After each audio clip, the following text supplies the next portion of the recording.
Harold and the Purple Crayon by Crockett Johnson. One evening, after thinking it over for some time, Harold decided to go for a walk in the moonlight. There wasn't any moon, and Harold needed a moon for a walk in the moonlight, and he needed something to walk on. He made a long, straight path so he wouldn't get lost, and he set off on his walk, taking his big purple crayon with him.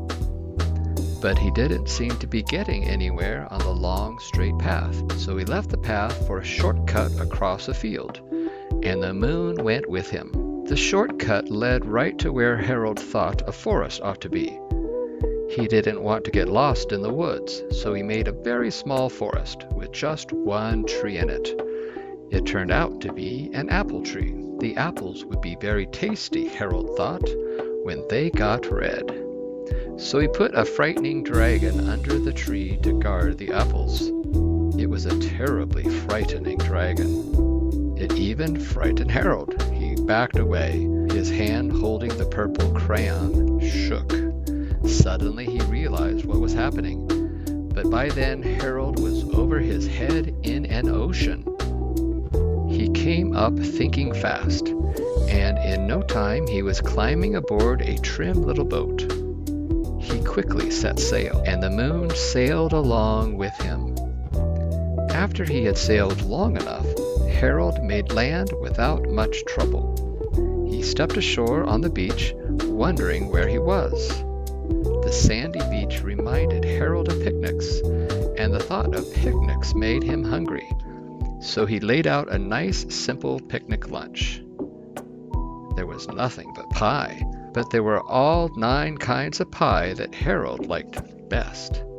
When Harold finished his picnic, there was quite a lot left. He hated to see so much delicious pie go to waste. So Harold left a very hungry moose and a deserving porcupine to finish it up. And off he went, looking for a hill to climb, to see where he was. Harold knew that the higher up he went, the farther he could see, so he decided to make the hill into a mountain. If he went high enough, he thought he could see the window of his bedroom. He was tired, and he felt he ought to be getting to bed.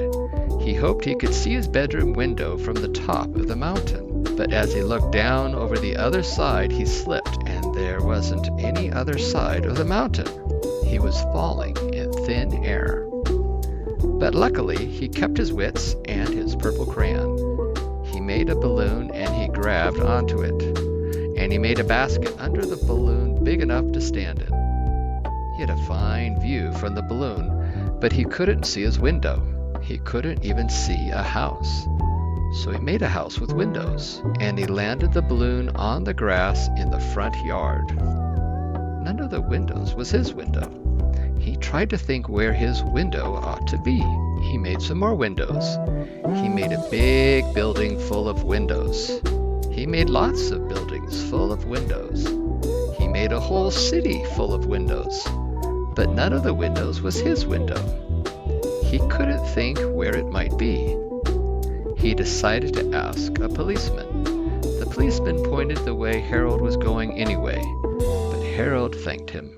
And he walked along with the moon, wishing he was in his room and in bed. Then, suddenly, Harold remembered. He remembered where his bedroom window was. When there was a moon, it was always right around the moon. And then Harold made his bed. He got in it and drew up the covers. The purple crayon dropped on the floor, and Harold dropped off to sleep. Hey everyone, this is Mr. Tom Tom, your favorite space personality. Let's read a book together and use your imagination. Do you have a favorite book? What is it? Who is your favorite author? Who do you like to read to you? Be thinking about what you like about the book, how you might change it to make it better, and use your imagination. Let's go.